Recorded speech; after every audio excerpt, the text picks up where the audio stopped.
सूरजपुर एक छोटा और खुशहाल गांव था, लेकिन यहाँ के लोग मेहनती, ईमानदार और सीधे साधे थे।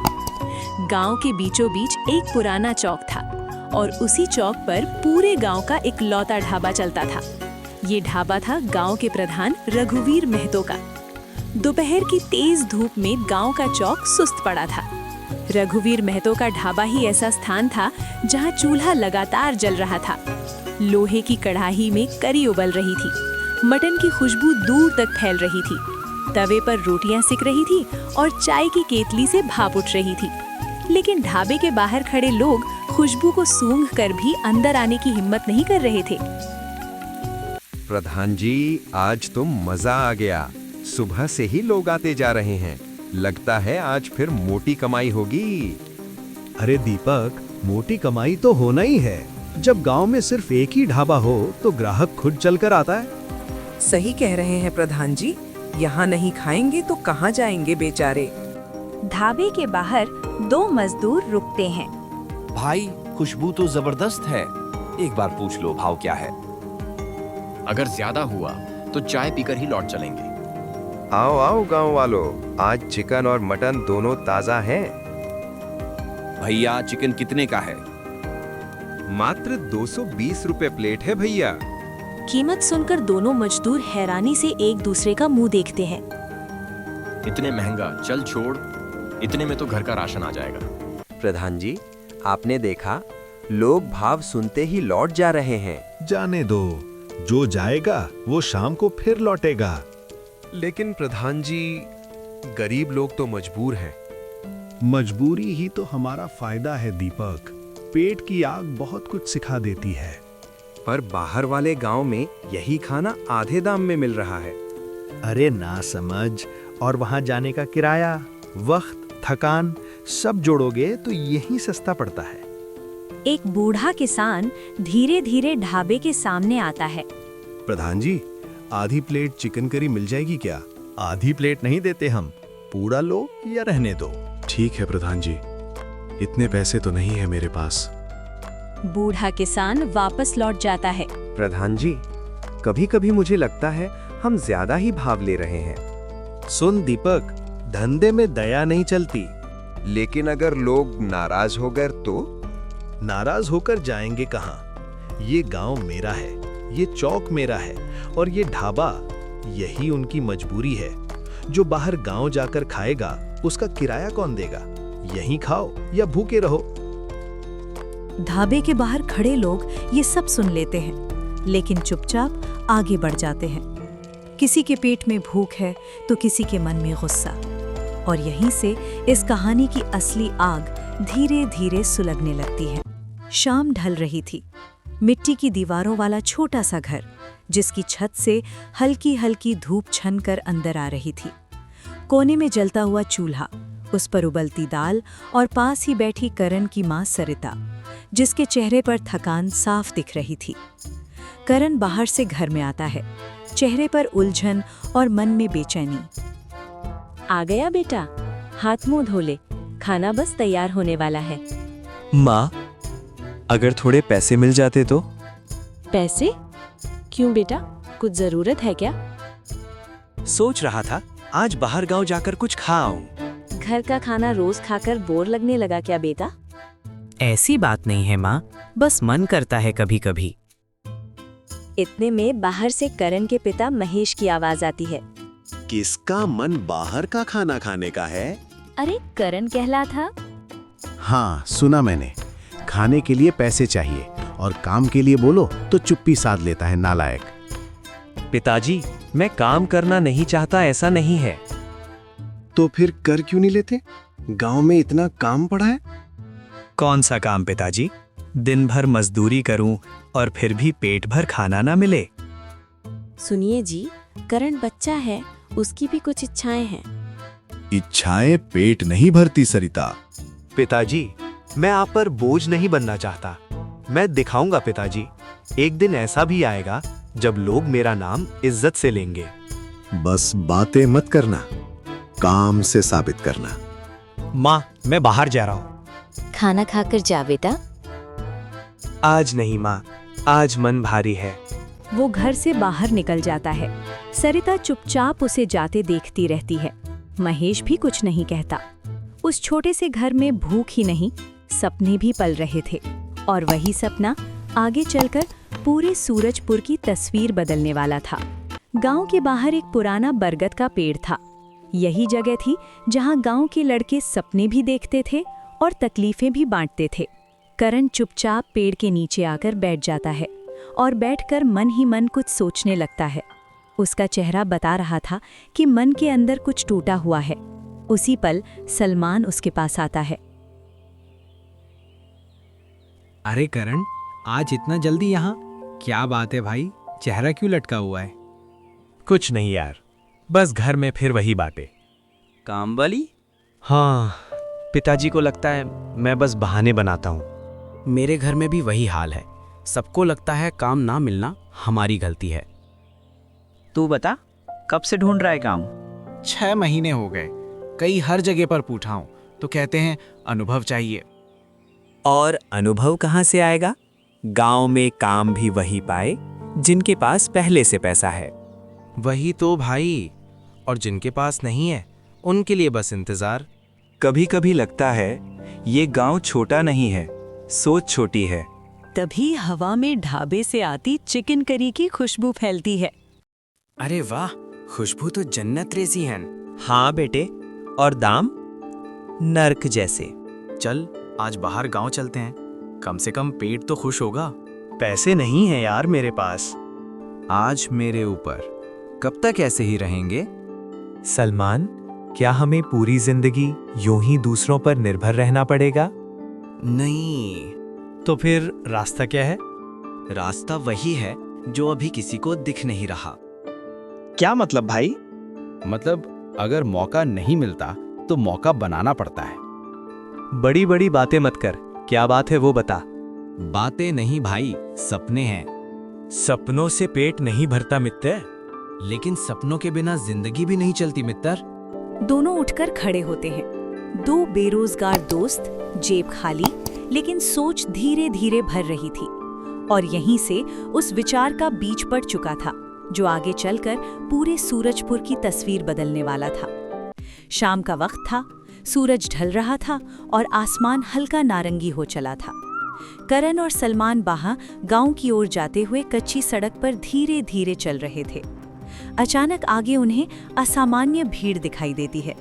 लोगों की आवाजें, धुएं की हल्की खुशबू और तवे पर गिरते तेल की सिसकारी।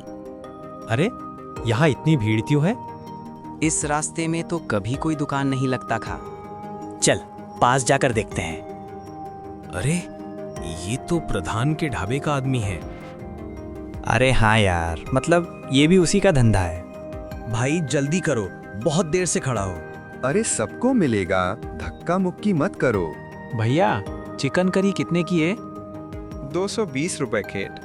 करण और सलमान दोनों चौंक जाते हैं। 220 रुपए? ये तो बहुत ज्यादा है। हाँ, दूसरे गांव में तो 100 रुपए में मिल जाती है। तो वहीं जाकर खा लो ना, किसने रोका है तुम्हें? प्रधान जी, इतने दाम क्यों? दाम नहीं, सुविधा के पैसे हैं। कैसी सुविधा? यही गांव में मिल रहा है ना ये सुविधा। और जो गरीब हैं वो कैसे खाए? गरीब तो दाल रोटी खाएं।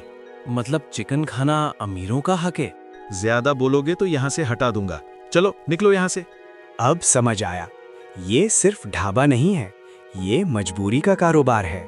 भीड़ अब भी खड़ी थी। कुछ लोग महंगे दाम देकर खा रहे थे, कुछ खाली हाथ लौट रहे थे। करण और सलमान दूर खड़े ये सब देख रहे थे। उनकी आंखों में अब सिर्फ भूख नहीं थी, बल्कि गुस्सा और एक सवाल था, क्या मजबूरी का फायदा उठाना सही है? और इसी सवाल से अगले तूफान की शुरुआत होती है। शाम गहराती जा रही थी। चौक पर पीपल के पेड़ के नीचे कुछ किसान थके हारे बैठे थे। किसी के चेहरे पर नाराजगी थी तो किसी की आंखों में बेबसी। करण और सलमान थोड़ी दूरी पर बैठे थे। अरे भाई, आज तो हद ही हो गई। 250 रुपए उड़ गए और पेट आधा ही भरा। ढाबा नहीं, लूट की दुकान है। धीरे बोल, प्रधान के आदमी घूमते रहते हैं। डर किस बात का? सच बोलने से भी डरेगा? करण और सलमान एक दूसरे की ओर देखते हैं। सुना तूने? हाँ, ये सिर्फ हमारी परेशानी नहीं है। हम दिन भर खेत में खटते हैं और शाम को एक ढंग का खाना भी नसीब नहीं। हाँ भाई, और प्रधान कहता है ये उसकी मर्जी का दाम है। पहले कभी ऐसा नहीं था, अब तो हर चीज में बस पैसा ही पैसा है। अगर कोई सस्ता और अच्छा खाना दे तो पूरा गांव वहीं जाएगा। करण, क्यों ना हम वही करें जो कोई और नहीं कर रहा, अपना ठेला, ईमानदार खाना कम दाम में। हाँ यार, लेकिन प्रधान, सच से डरने वाला हम क्यों बनें? अगर डर गए तो पूरी जिंदगी डरते रहेंगे। ठीक है, तो समझ लें, आज फैसला हो गया। अब सूरज पूरी तरह डूब चुका था। अंधेरा फैल रहा था, लेकिन उस अंधेरे में दो युवाओं के दिमाग में एक उजाला जन्म ले चुका था, और वही उजाला जल्द ही प्रधान के अंधेरे घमंड से टकराने वाला था। सुबह की पहली किरण सूरजपुर गांव पर पड़ती है। मुर्गे की बांग के साथ ही गांव धीरे धीरे जागने लगता है। करण और सलमान एक कच्चे से कमरे में बैठे हैं।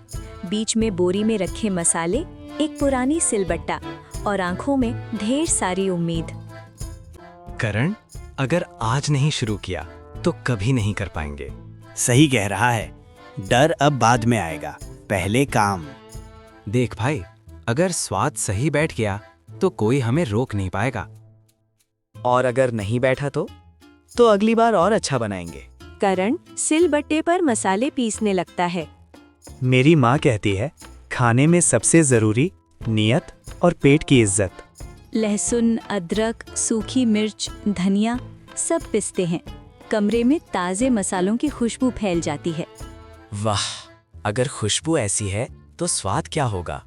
तेल कम रखेंगे ताकि गरीब भी खा सके और बीमार भी ना पड़े। और दाम कितना रखना है भाई? 50 रुपए, चिकन करी और 2 रोटी। इतना कम? मुनाफा कम होगा लेकिन भरोसा ज्यादा। कमरे के अंदर सरिता आती है। क्या कर रहे हो तुम लोग इतनी सुबह सुबह? माँ, हम अपना ठेला लगाने जा रहे हैं। ठेला? कौन सा ठेला? आंटी, सस्ता और अच्छा खाना देंगे। अरे वाह बच्चों, अगर ईमानदारी से करोगे तो भगवान भी साथ देगा।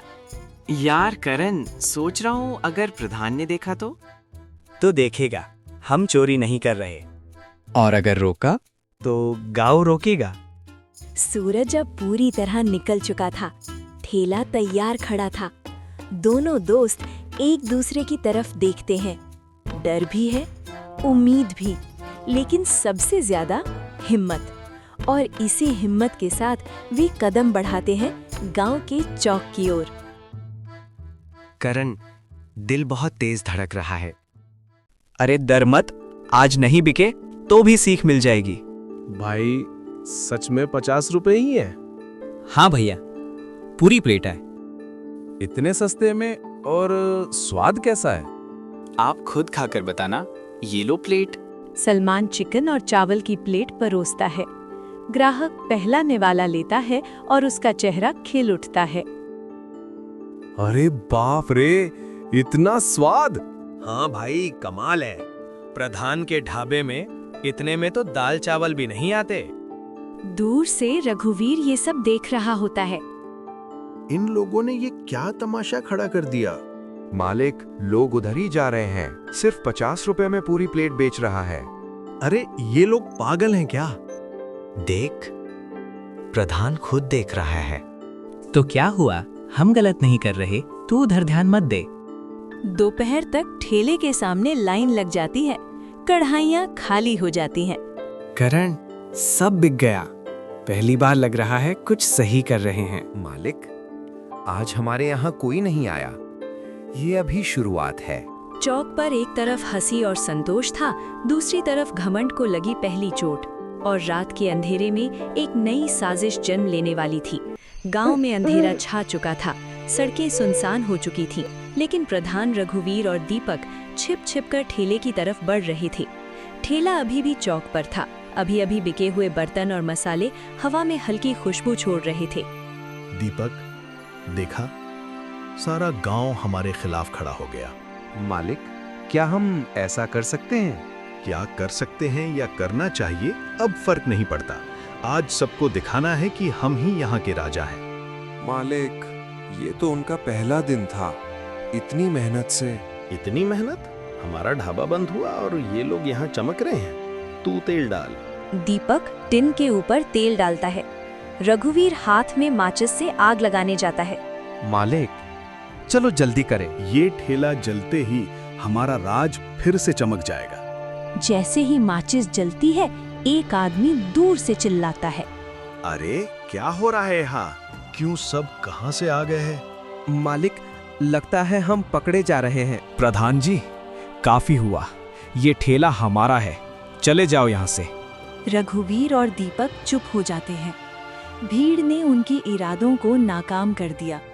ठेला बच जाता है और गांव वाले सामने खड़े करण और सलमान का हौसला बढ़ाते हैं। सुबह की धूप धीरे धीरे चौक पर फैल रही थी। ठेला चमक रहा था। पिछली रात की घटना के बाद गांव वालों का उत्साह और विश्वास बढ़ गया था। करण और सलमान ठेले के पीछे खड़े थे।